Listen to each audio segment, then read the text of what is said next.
이번 시간은 188페이지 비용 계정 살펴보기를 봅시다. 비용을 당연히 이번 시간에 다 끝낼 수 있고, 그다음에 결산이라는 것도 우리가 공부를 할 텐데, 188페이지 비용을 먼저 봅시다. 수익을 했기 때문에 비용도 똑같은 패턴으로 공부하는 겁니다. 일단 비용의 정의부터 나와 있죠. 비용은 해서 첫 번째 줄은 거의 의미가 없고, 일정 기간 동안에 발생한 자산의 유출이나 사용, 그러니까 자산의 감소 또는 부채 발생이 부채의 증가를 수반한다. 그래서 결과적으로 자본이 감소한다라는 걸 이미 수익할 때 다 설명을 드렸고, 예전에도 한번 설명을 드렸다. 두 번 설명드린 거예요. 역시 비용도 자본거래 쪽에서는 발생할 수 없고 손익거래에서나 발생할 수 있다. 이런 것도 수익할 때 다 설명을 드렸죠. 그 다음에 박스 같은 패턴으로 똑같이 나오죠. 정의 나오고 수익할 때도 이 박스가 나왔었잖아요. 좁은 의미의 비용이 있고 넓은 의미의 비용이 있다. 좁은 의미의 비용은 비용과 손실이 있다. 굉장히 이론적인 것이고 시험과는 거의 관련이 없다라고 했었어요. 결국 이제 비용이든 손실이든 우리 회계에서 다 같은 비용이다 이런 얘기예요. 다만 나왔으니까 보자면은 비용은 이제 주된 영업 활동에서 관련된 것들이 이제 비용이고 이론적인 얘기예요. 예를 들어서 영업 비용, 손실은 일시적이다, 우연적인 거래에서 발생한 것이다. 대표적으로 예를 들어서 영업의 비용이다. 다만 비용이 그럼 영업 비용이 매출원가 판관비냐, 그다음 손실이 영업의 비용이냐 딱딱 1대1 매칭되는 건 아닙니다. 그렇기 때문에 지극히 이론적인 것이고 시험과는 관련이 없을 것이다. 참고하시면 되고, 그다음에 이제 매출원가 판관비, 영업비 비용, 법인세 비용에서 네 가지 다 설명을 드렸죠. 지난 시간에 수익할 때 설명을 드린 겁니다. 그래서 판매된 제품이나 상품의 원가, 제공한 용역의 원가 해서 그게 이제 매출원가 아니겠냐. 그러니까 결국은 우리 회사의 매출과 관련한 직접적인 원가 이렇게 하시면 되는 거죠. 근데 그 직접적인 원가가 상품 제품의 원가가 될 수도 있고 아니면 용역의 서비스업은 용역이 될 테니까 그럴 수가 있다라는 것인데, 다만 우리는 유통업만 아시면 되기 때문에 상품의 매입가다 이렇게 생각하시면 되는 거예요. 판매비의 관리비는 이제 판관비다라고 했었죠. 다만 이제 의미 자체는 거기도 나왔지만은 판매 활동과 관리 활동과 관련된 비용이 판매비의 관리비예요. 영업의 비용은 영업 활동 이외에 보조적이다, 부수적이다. 거기서 발생한 기타의 어떤 비용이 영업의 비용이다. 다 한 거고, 그다음에 법인세 때문에 발생한 것이 법인세 비용이다. 다 했던 얘기들이죠. 189페이지. 비용 인식의 원칙, 그러니까 예외가 있었는데 이것도 했던 거니까 말로 할까요? 여러분이 기억 안 나면 적으셔야 돼. 원칙은 수익 비용 대응 원칙. 예외는 발생 즉시 비용 처리. 다 했던 것들이죠. 그래서 비용 인식의 원칙은 수익 비용 대응 원칙, 그리고 예외가 발생 즉시 비용 처리다. 수익을 인식할 때 비용 인식하겠다. 그게 수익 비용 대응 원칙이었어요. 수익 인식하는 그 시점에 그때 비용 인식하겠다. 발생 즉시 비용 처리 뭡니까? 발생한 그 기간에 비용 처리하겠다라는 것이죠. 세 번째 줄에 끝에 수익이 인식된 시점에 수익과 관련해서 비용을 인식한다. 그것이 수익 비용 대응 원칙이다. 이미 설명드린 것이고, 박스 보시면은 직접 대응과 간접 대응이 있는데 참고로 그 양가로 1번한 거 양가로 2번 묶어가지고 다 수익 비용 대응 원칙 이렇게 적어보세요. 그러니까 양가로 1번, 양가로 2번이 다 수익 비용 대응 원칙인 거예요. 사실은 양가 1번이 뭔데 수익에 직접 대응이 된다. 직접 대응되는 거 대표적인 게 매출원가가 있죠. 매출할 때 매출원가. 그거는 1대1 대응이 되죠. 초코파이 100원에 만들어서 110원에 판다. 그럼 그게 100원이 매출원가고 110원이 매출이 되잖아요. 다 대응이 되잖아요. 수익 비용이. 그게 안 되면 양가로 2번 가고, 양가로 2번이 안 되면 양가로 3번 가고, 이렇게 이제 순서가 있다 이거예요. 적용되는 순서가. 다만 양가로 2번도 수익 비용 대응 쪽의 논리다라는 것인데, 대표적으로 이런 것이죠. 감가상각비. 그럼 2번이 뭔데? 수익 창출되는 기간 동안에 합리적인 것으로 배분해라. 체계적이고 합리적인 방법으로 배분해라. 그게 감가상각비를 얘기하는 거예요. 대표적으로. 그러니까 얘는 이제 1대1 대응은 안 된다. 다만 수익 창출되는 기간은 알지 않겠냐 이거예요. 그래서 수익 창출되는 기간에 맞춰서 비용 처리하겠다라는 거예요. 그러니까 수익 비용 대응 논리다. 이거죠, 그렇죠? 감가상각비 배웠죠? 우리가 감가상각비가 또 심지어 수익 비용 대응 원칙에 따른 것이다라는 것도 알고 있는 거예요. 이미 배웠으니까. 차량을 샀는데 어떤 회사는 5년 동안 생각하고 어떤 회사 10년 동안 생각한다. 다 허용되는 겁니다. 그 차량의 수명 갖고 생각하는 게 아니라, 그리고 차량의 가치를 갖고 생각하는 게 아니라 그냥 취득할 때 우리가 5년 동안 사용할 것 같아요. 5년 동안 생각하고 10년 동안 사용할 것 같아요. 10년 동안 생각하고 이런 거다라고 했죠. 수익 창출되는 기간에 비용 처리하는 것이죠. 그러니까 수익 비용 대응 논리다 이거예요. 걔도 안 되면 양가로 3번 가는 거죠. 걔는 이제 발생 즉시 비용 처리. 그래서 그걸 세련되게 얘기하면 거기 나온 것처럼 기간 비용이다라고 한 것이요. 대표적으로 뭐 광고 선전비가 있는데 뭐 거의 모든 비용은 양가로 3번처럼 가는 거예요. 그러니까 양가로 1번, 양가로 2번은 쉬운 게 아니다. 그래서 수익 비용 대응이 적용되는 건 쉽지가 않다. 그래서 3번처럼 광고 선전비 같이 비용 떨어버릴 것인데 그럼 그 광고 선전비 왜 1번, 2번이 충족이 안 되냐 한번 따져라 볼까요? 다 옛날에 사실 했었는데 했던 건데 우리가 어느 순간 보니까 했던 것들 계속 반복해서 나오고 있죠. 특히 이제 손익계산서 쪽은 옛날에 했던 거 다 튀어나오잖아요. 광고했어? 그래 1대1 대응 해보자. 되냐 이거요. 수익 비용 대 1대1 대응 안 된다. 광고하면 매출이 늘긴 느는데 어떻게 대응시킵니까? 딱딱 광고 효과를 알 수가 없지. 그럼 양가로 이번처럼 수익 창출 기간 알 수 있냐? 너무 주관적이지. 광고했는데 이게 광고 효과가 3년 있는지 5년 있는지 1년 있는지 알 수가 없어요. 그래서 그렇게 해서 뭐 감가상각비처럼 뭐 수익 창출 기간이라도 합리적으로 추정하려고 했는데 그것도 안 되는 거예요.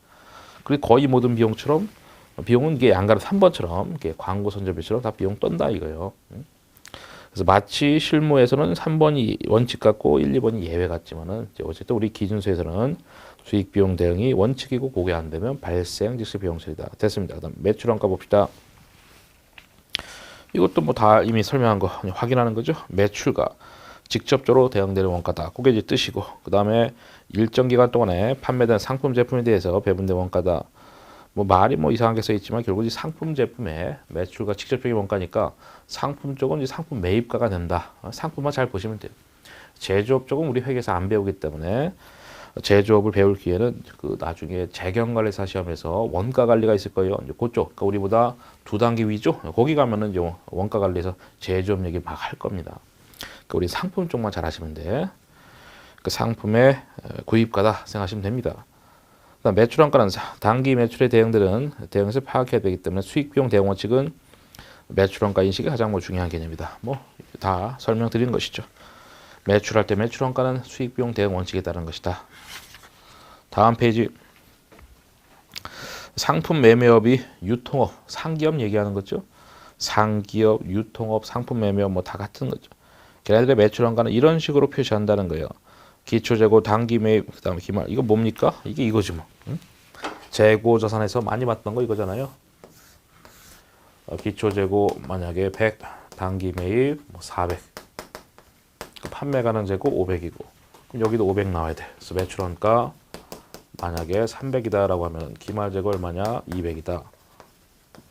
그 300은 어떻게 표시합니까? 기초재고에다가 단기 매입 더하고 기말 재고 뺀 거랑 같은 거 아니냐. 이런 식의 정보를 표시한다라는 거예요.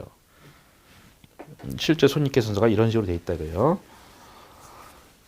그래서 상품, 기초 상품, 그다음에 단기 매입한 상품, 그다음 기말에 있는 상품 이렇게 되는 거예요.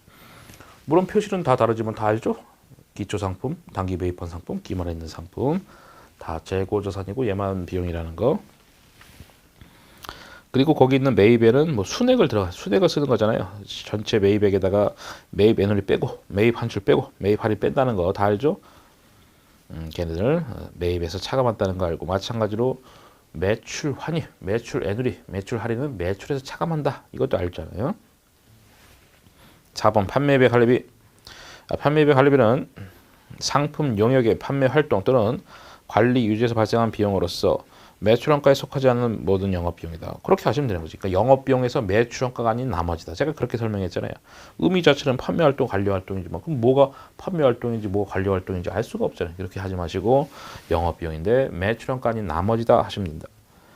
191페이지 판매비와 관리비 분류. 급여, 퇴직급여, 복리후생비, 임차료 접대비. 급여, 퇴직금, 복리후생비, 임차료 접대비까지 읽었는데 다 그냥 모든 회사에 다 있는 거죠. 영업할 때 다 필요한 것들이요.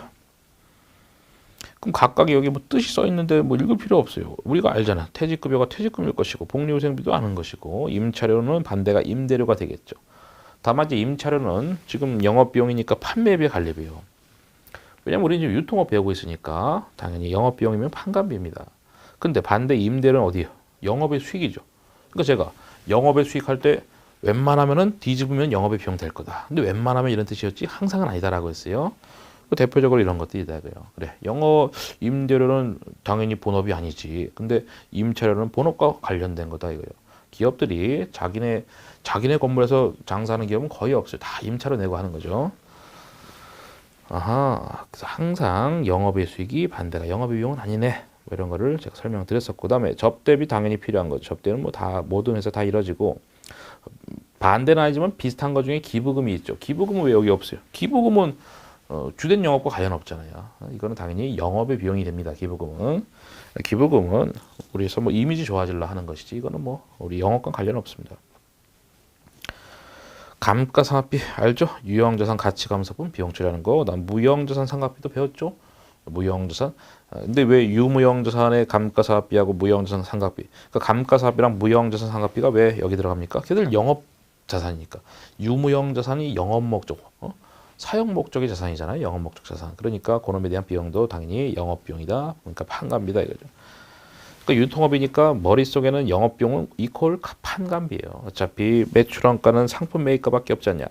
세금 내고 광고 때리면 세금 가공과 광고 선점 한다고 했었죠. 그다음에 연구비 경상개발 여기서 배운 게 아니라 옛날에 무형자산에서 배웠었죠.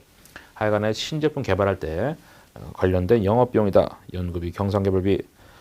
그리고 대손상각비 역시 대손 충당금할 때 배웠던 거죠. 그래서 여기 있는 수익하고 비용 쪽에서 내용들은 결국은 옛날에 자산할 때 또는 부채할 때 그때 대부분 다 배웠던 것들이구나. 새로운 거 하나도 없고 다 옛날에 배웠던 거 그 계정 과목이 다 정리돼서 나온 겁니다.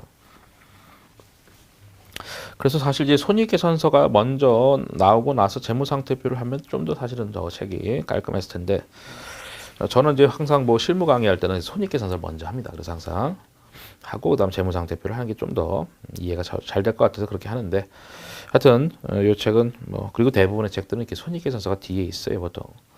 그래서 연구비 경상급비 했고, 그다음에 대손상각비 뭐 대손 충당 관련된 비용이다까지 아시면 되는 것이고, 역시 매출 채권과 관련된 비용이니까 당연히 대손상각비도 판매비와 관리비가 되는 거죠. 매출 채권 관련 비용이니까. 상기 이외에도 외에도 다른 것들도 있다. 뭐 여비, 교통비, 통신비, 뭐 핸드폰 비용 이런 것들, 수도 강연비, 수선비, 보험료, 견본비, 포장비, 개발비 등등등이 있다. 등 매출원가에 속하지 않는 모든 영업 비용이 다 판관비다라는 거. 그거 외우지 마시고 그냥 이해하시면 되는 겁니다.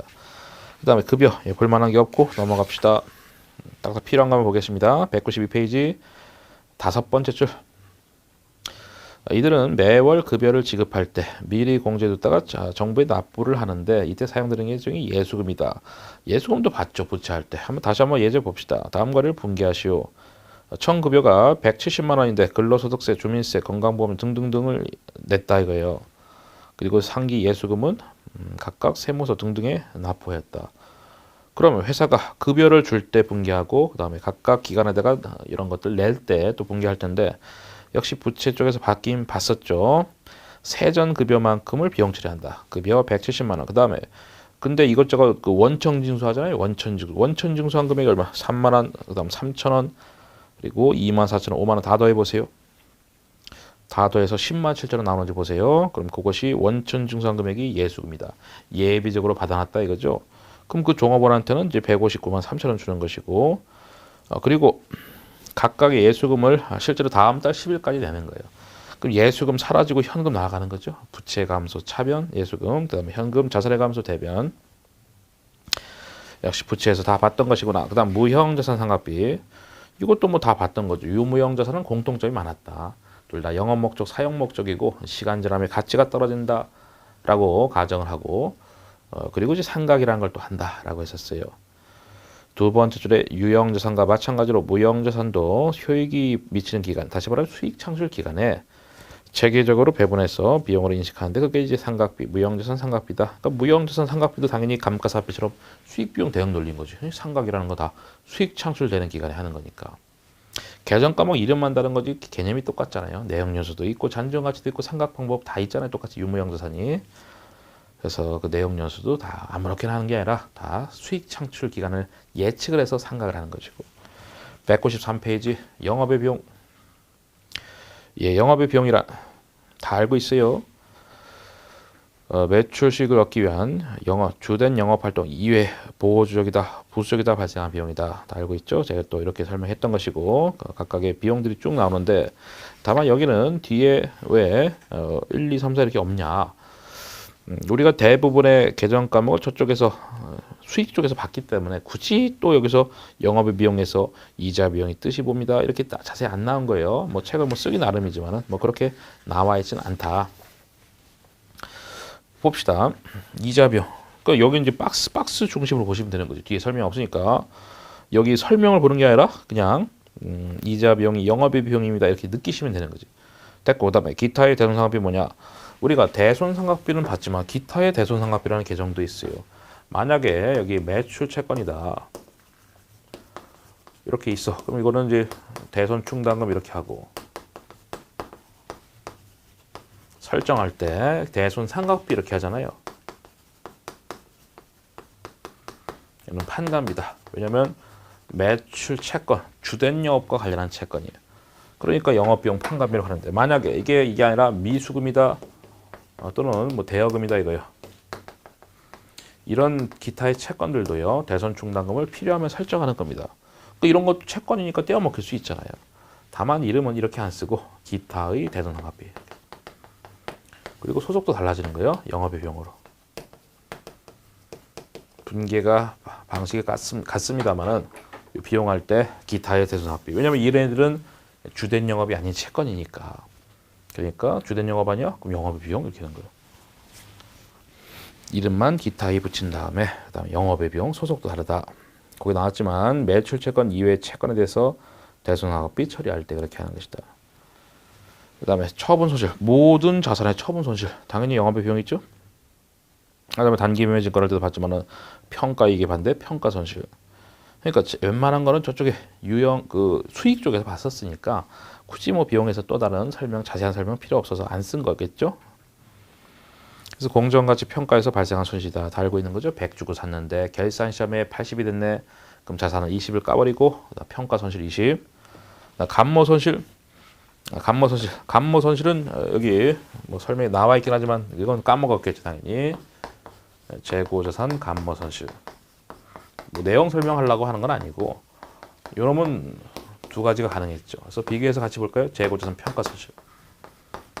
얘는 소속이 어디였어요? 매출원가 가산이었다. 옛날에 재고자산에서 봤던 거예요. 얘는 정상 감모 손실이 있었고 배우긴 봐야했을 거예요. 비정상 감모 손실. 이거 갖다가 원가성 있는 감모 손실 이렇게도 얘기합니다. 원가성이 있다 없다.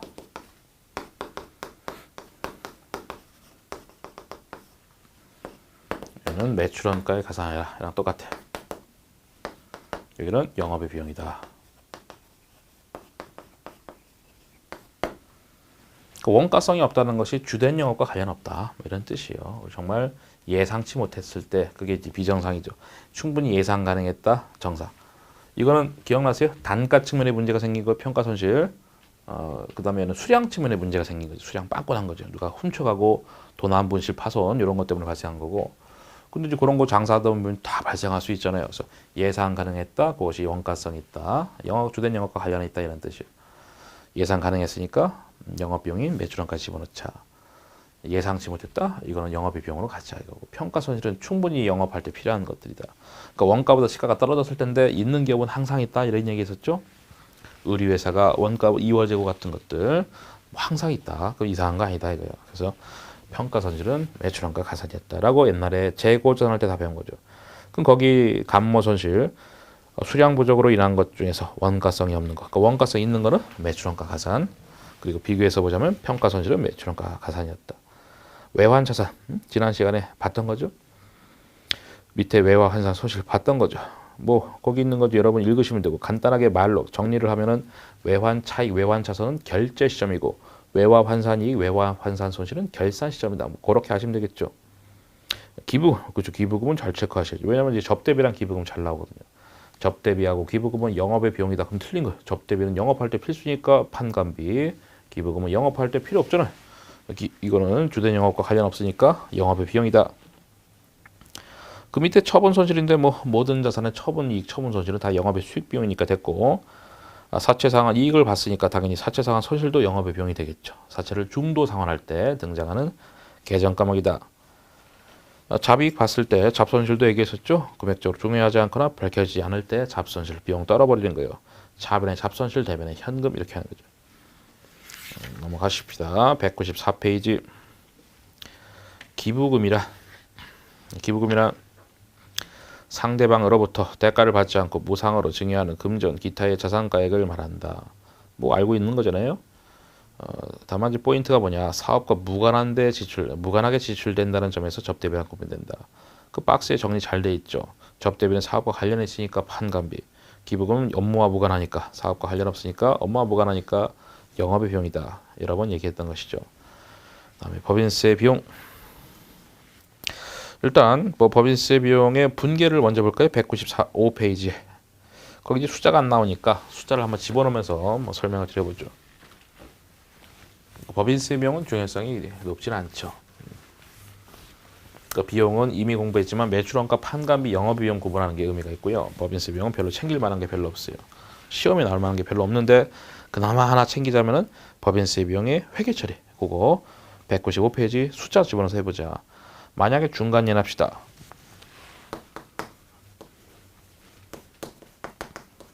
또는 뭐 원천징수도 마찬가지요. 원천징수시. 우리 집 기업이잖아요, 그렇죠? 그럼 현금 내는 겁니다. 뭘 해볼까? 300을 냈다라고 칩시다. 그럼 여기다가 선급 법인세 이렇게, 걔는 자산 처리, 재산. 일단은 자산 처리합니다. 내가 먼저 미리 낸 세금, 기중에 낸 세금이에요. 우리 지금 기중에 X년 3월, 뭐 4월 이럴 때 이때 원천징수 세금 떼이는 거고, 우리 월급도 원천징수 당하잖아요, 그렇죠? 다만 우리는 개인 배우는 게 아니라 기업 배우는 거죠. 기업도 이자 같은 것들 원천징수 당하고 있거든요. 그런 것들에 대해서 회계처리할 때 이렇게 하는. 그 왜 자산이냐? 내 세금 미리 냈으니까 권리가 있다 이거요. 나중에 세금을 줄여줄 권리가 있다 이거죠. 미리 냈으니까. 뭐 하여튼 자산으로 일단은 속하는 것이고, 중간예납은 이런 거예요. 여기가 전기고 이게 단기야. 이때 세금이 만약에 1000이야. 그 단기에 딱 중간에 세금 500을 내는 겁니다. 이렇게. 왜 이런 짓을 합니까? 국가에서 운영을 하려고 미리미리 세금 걷어가는 거죠. 그러니까 원천징수도 그런 개념이죠, 그렇죠? 미리미리 세금 걷어가지고 국가 운영하려고. 그래서 사업하시는 분들은 중간예납세금, 이게 중간예납세액이라고 하는데 전년도 세금의 절반을 미리 내는 겁니다. 다만 시기는 뭐 딱 6월 말까지는 아니고 뭐 8월 말까지인데 하여간에 전년도 세금의 절반을 이때 한 중간쯤에 한번 낸다. 이것도 뭐 미리 낸 세금이니까. 왜냐면 왜 미리 낸 세금이라 하냐? 그럼 X 2년도 되면 전체 낼 세금을 다시 한번 계산할 거 아니겠습니까? 계산했는데 만약에 800이야. 근데 500 냈으니까 300만 더 내면 되는 거죠. 이렇게 뭐 이런 식의 구조예요. 그래서 어쨌든 뭐 그럼 나중에 세금 줄여질 권리가 있으니까 일단은 뭐 자산 처리를 하는 것이고, 거기까지 됐고 그다음 결산 시점. 12월 말이 됐다. 만약에 법인세를 계산했는데 세금이 1000이 나왔어. 법인세 비용이 1000이 되겠죠. 그리고 선급 법인세까지 사라지는 거예요. 이거는 이제 총 부담세액이 된 거죠. 총 부담세. 낼 세금이 1년 동안에 1000인데 300 냈으니까 700만 내면 되죠. 그럼 현금 700이냐? 또 그게 아니에요. 미지급 법인세.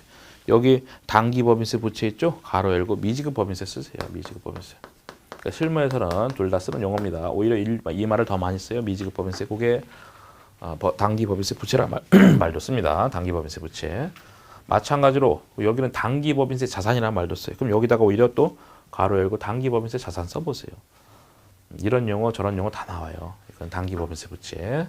왜 부채냐? 다음 달 3월, 다음 년도 3월까지 내는 거거든. 그러니까 이거는 날짜 붙이면은 X년 중간, X년 말, 그다음에 X2년 3월. 세금 납부시죠. 법인세. 당연히 뭐 법인세 내는 거 우리 지금 법인세이니까 법인세를 다음 연도 3월에 낸다. 그럼 이건 간단하지. 이게 부채 날라가는 거죠. 이건 당연히 부채예요, 부채. 아직 지급하지 않은 세금이다. 1000 중에 300 냈고 700 내라. 미지급 법인세 날라가고 현금 700 이렇게 되겠죠.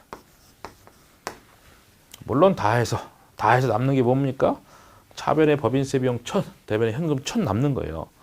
1,000이 세금 내는 거니까 1,000, 비용도 1,000, 현금도 1,000이 되는 거예요. 궁극적으로는 그렇게 되는데 이렇게 중간중간에 이렇게 계정 과목이 있다가 이제 사라진다.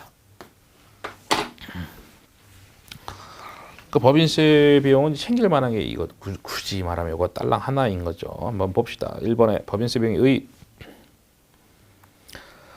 회사가 여기 별거 없어요. 여기 두 가지 내용이 있는 거예요.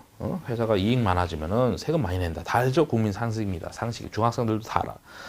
이익이 적으면 세금 적게 내고 다 알죠. 그다음 또 하나가 회계상 이익과 세법상 이익은 다르지 않냐? 조정해 주는 게 세무 조정이다 이거죠.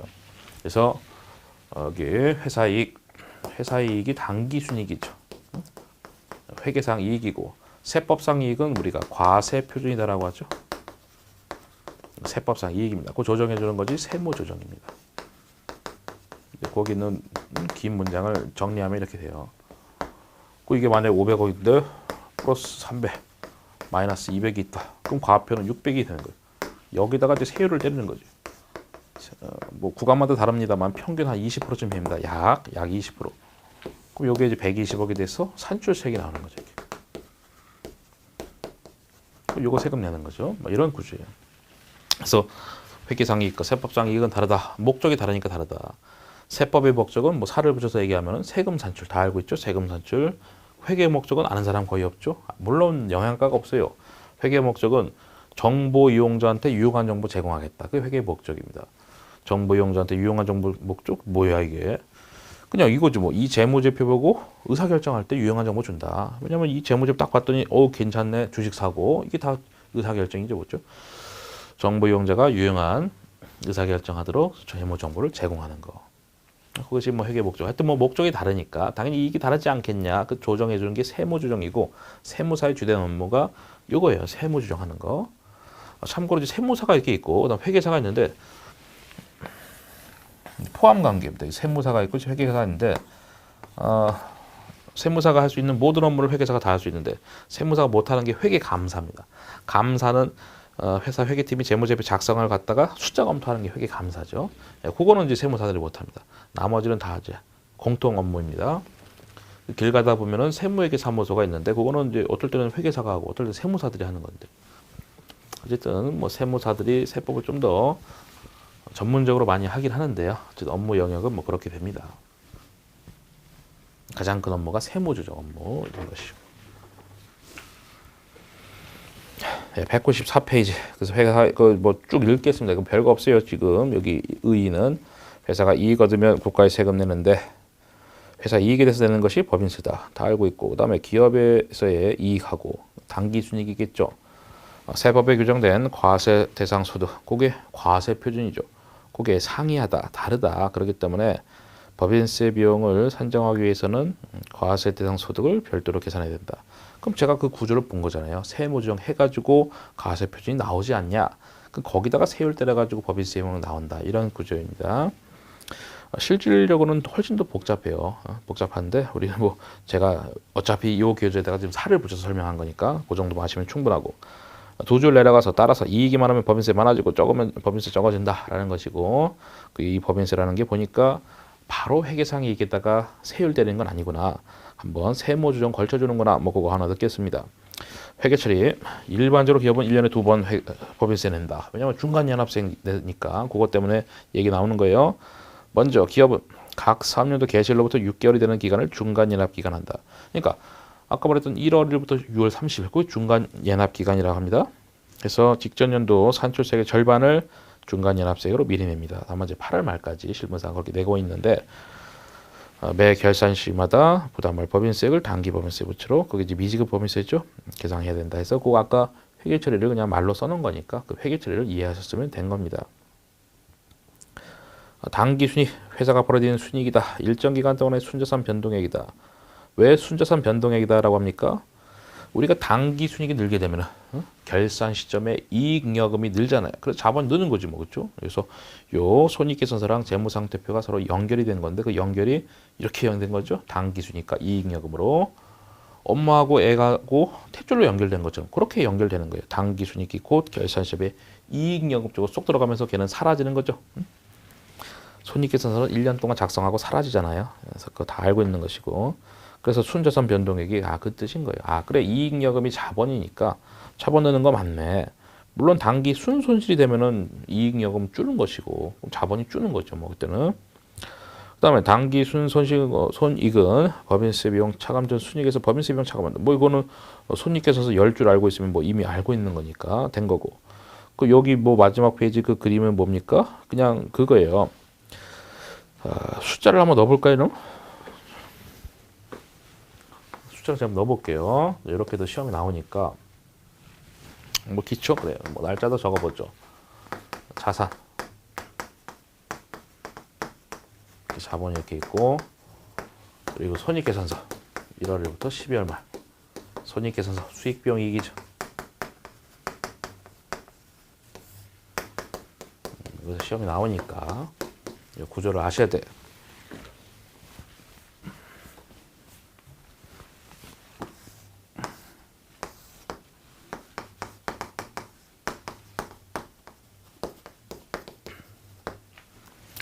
여기는 그냥 뭐 숫자가 안 나오니까 아무 느낌이 없죠. 숫자를 아무거나 가정하겠습니다.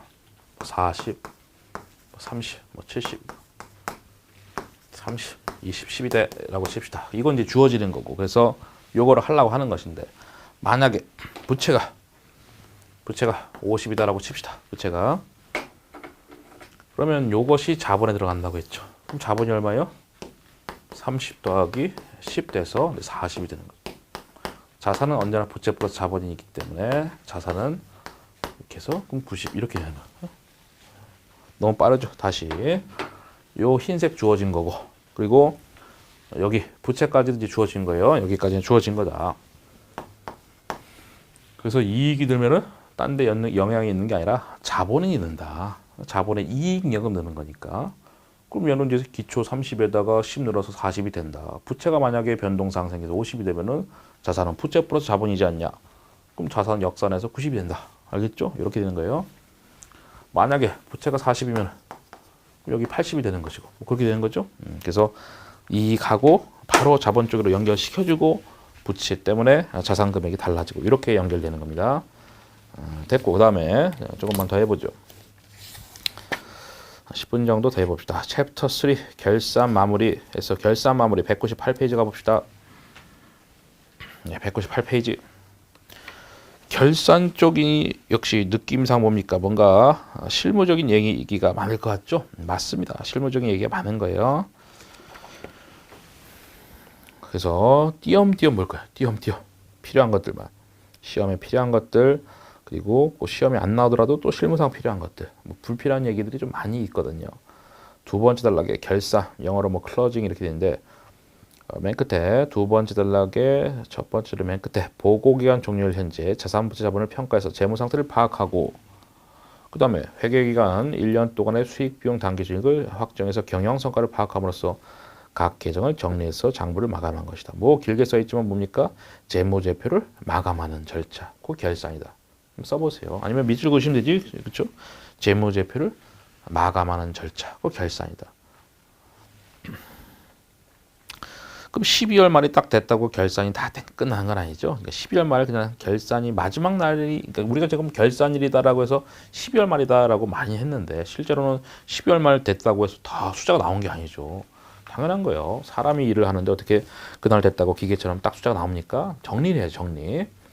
그래서 정리하면은 한 1월 한 10일 정도까지, 뭐 늦으면 1월 중순까지는 결산이 다 마무리 지을 것이고, 다만 우리가 보는 재무제표는 하여간 12월 30일 재무제표 보는 거는 맞죠, 그렇죠? 다만 이제 실무상 1월 10일이나 중순쯤 돼야 결산이 마무리될 것이고, 그 다음에 만약에 회계 감사를 받는다, 그러면 이제 아무리 빨라도 한 1월 중순부터 감사가 시작이 되겠죠.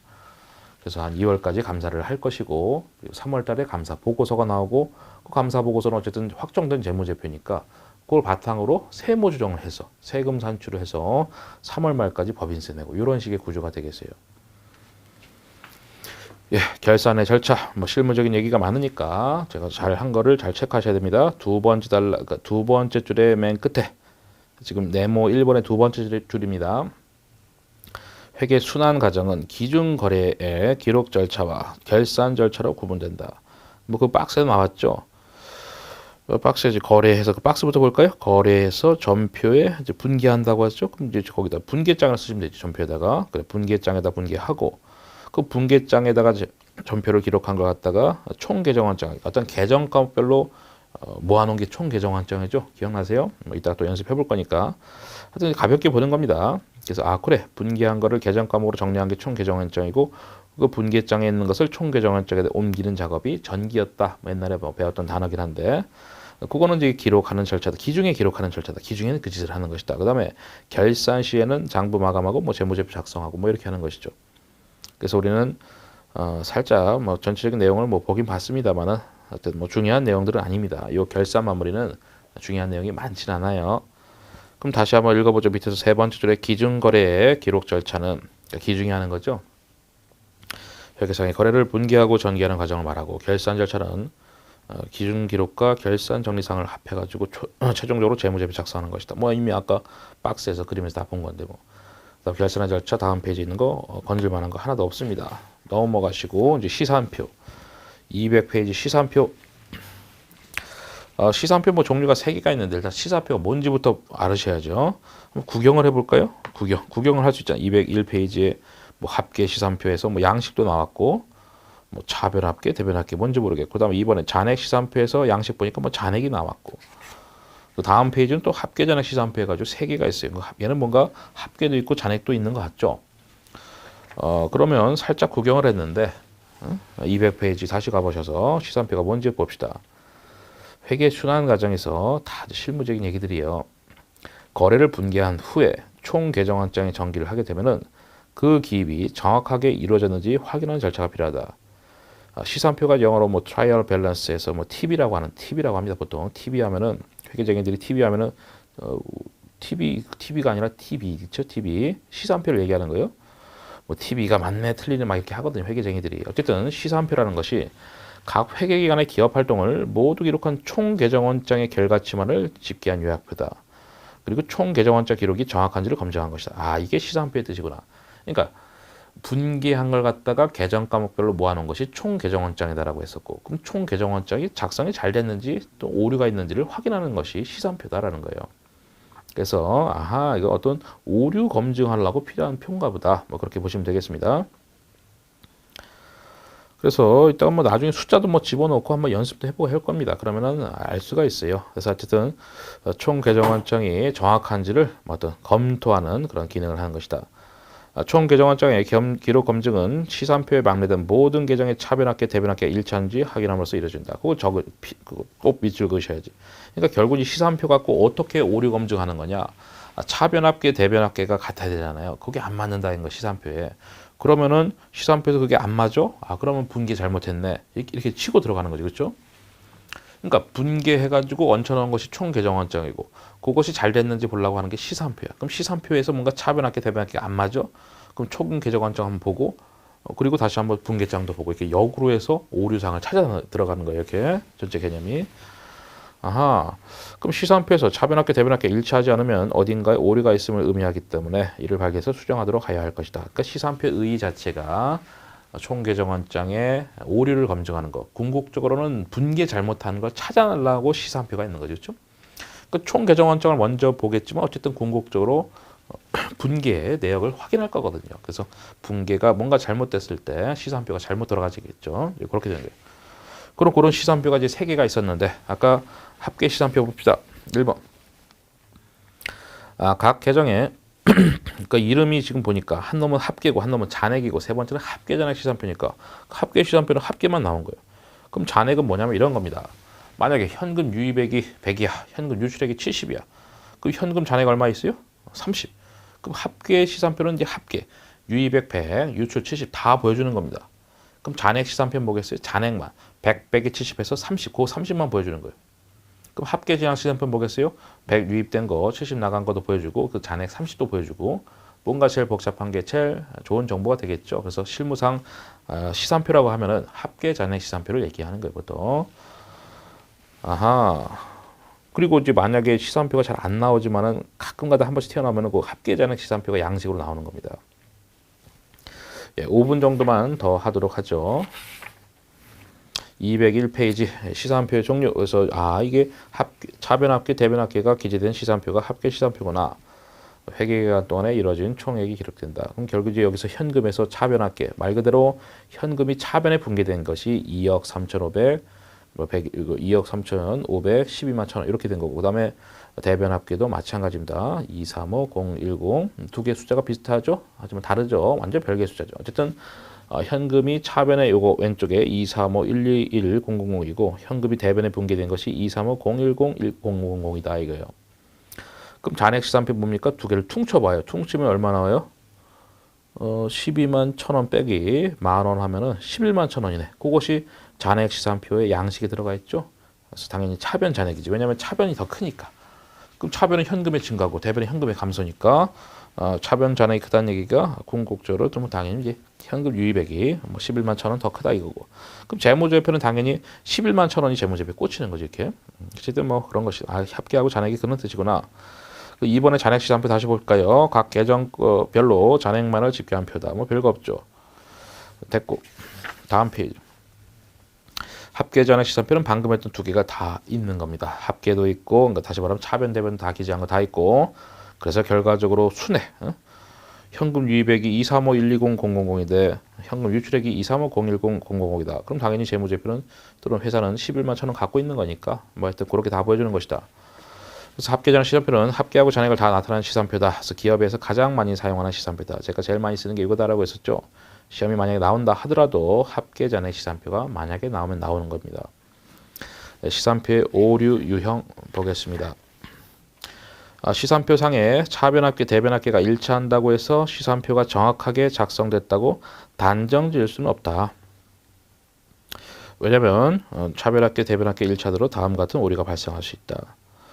요 이제 결산 마무리가 시험에 자주 나오는 주제는 아니지만은 종종 자주 또 나오는 애들이 있어요. 요런 거 요 네 개, 요거는 잘 체크하셔야 돼. 잘 나옵니다. 참 많이 나왔었어요. 그 차변합계, 대변합계 같으면 기본적으로 분기가 잘 됐다라고 볼 수 있는 건데, 근데 분기가 잘못돼도 시산표는 오류가 없을 수가 있다 이런 거죠.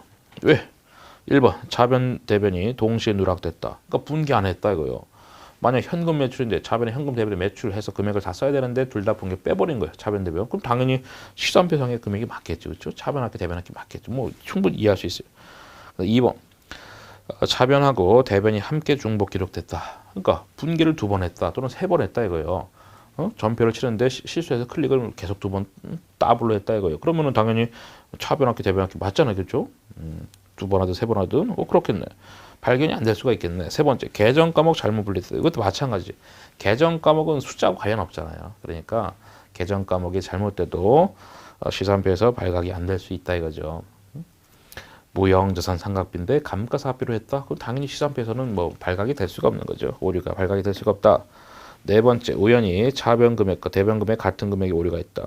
그러니까 어떤 전표를 치는데 어떤 거래에서 첫 번째 거래에서 현금 어떤 계정 과목이 차변에 플러스 3만 원이 돼 있어.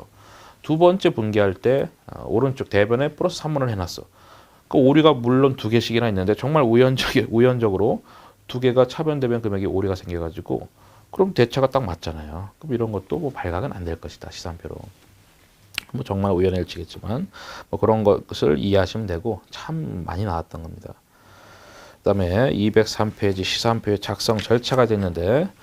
이 작성 절차 여기까지 하고 이제 수업을 이번 시간에 마칠 텐데 여기서 이제 샘플 있잖아요. 거기 예를 들어 거기를 한번 봅시다. 세 번째 단락에 예를 들어서 기초에 작년부터 사용하던 200원짜리 기계장치 두 개가 있었으나 1월 10일에 기계장치 그러니까 이 중에서 두 개 중에서 하나를 팔고 1월 20일 날 새로 500원짜리 기계를 구입하였다. 라고 했을 때 차변합계는 뭐 대변합계는 얼마가 될 것이다 라고 했는데 뭐 별거 없어요. 그냥 합계장 시산표 작성할 수 있냐. 그러면 거기 뭐 총계정원장을 먼저 작성하고 그리고 나서 합계장 시산표를 하는 거죠. 그럼 우리는 지금 눈으로 보시면 돼. 이 총계정원장이 의미하는 바가 뭐고 그 다음에 시산표 어떻게 의미하는 바가 뭔지를 보시면 되는데 개념적으로 총계정원장이 먼저잖아요. 계정 과목별로 차변 대변을 우리가 집계한 거다라고 했죠. 총계정원장이. 그럼 전기월 그 400은 뭐예요? 전기월 400은 기초에 있는 금액이죠. 400. 그 다음에 구입한 거가 있는데 거기에 구입한 게가 얼마 있습니까? 500원을 구입하였다. 그럼 차변의 기계장치 500. 현금 500이잖아요. 기계장치가 늘었네. 그 왼쪽에다 쓰는 거죠. 그쵸? 500. 그 다음 또 팔았어. 얼마 팔았어요? 아까 이 중에서 한 개를 팔았다. 한 개를 팔았다. 라고 돼 있죠? 그럼 이제 기계를 팔았어요. 200원짜리를 팔았다. 200원짜리를. 그래서 기계를 200원짜리 팔았다. 이렇게 한 거죠. 이렇게. 그럼 기계가 날아가는 거죠. 그렇죠? 우리 지금 기계장치 쪽만 보는 거예요. 뭐 다른 분기 다 볼 필요 없고. 그러니까 기초에 작년부터 사용하던 200원짜리 기계장치. 지금 200원짜리가 지금 있다 이거예요. 거기에 200원짜리가. 그리고 옛날에 기초에는 여기가 두 개가 있었으니까 200원짜리 두 개 해가지고 400원 이렇게 있었다 이거예요. 이것이 전기 2월 쪽에 들어가는 것이고 총 계정원자 보는 거예요. 구입 하나 했는데 그게 500원짜리다. 그럼 차변 쪽 왼쪽에다 기록되지 않냐? 그리고 이제 이거를 200원짜리 하나 팔아가지고 뭐 다른 분기는 필요 없고 이거 팔았으니까 이거 날라가지 않냐? 그럼 대변에 기록하지 않냐? 그럼 다음 기록 기말에 있는 건 얼마냐? 그 기말에 900 빼기 200이니까 700이지 않냐? 기계장치 700 있지 않냐? 그럼 그 700이 거기에 차기 2월 다음 기로 넘어간다고 해서 그러니까 전기 2월은 기초고 차기 2월은 기말을 말하는 거죠. 그럼 700이 이제 최종적인 BS에 꽂히는 잔액이 될 텐데 어쨌든 요거 갖고 합계 잔액 시산표 어떻게 되는 거야? 그럼 합계는 900. 왜 900이 나온 거예요? 요거에서 900이 있다. 그 다음에 저쪽에 대변 쪽에 합계 얼마? 여기 500이 있죠? 이거 아니고 요거 잘못 봤네. 그래서 900이 있고 그 다음에 200이 있고 그래서 잔액은 700이 있다. 뭐 이미 확인했지만 그렇게 해서 딱 한 번만 해보시면 되는 거예요. 여기 있는 그 세 줄짜리 갖고 총 계정원장 뭐 내가 작성하지 않더라도 볼 줄 아시면 돼. 볼 줄 아시면 돼. 그리고 이거 바탕으로 합계전환 시산표 하실 수 있으면 되는 겁니다. 연습을 하면 더 좋고요. 그래서 이번 시간은 여기까지 하는 거로 하겠습니다. 수고 많으셨어요.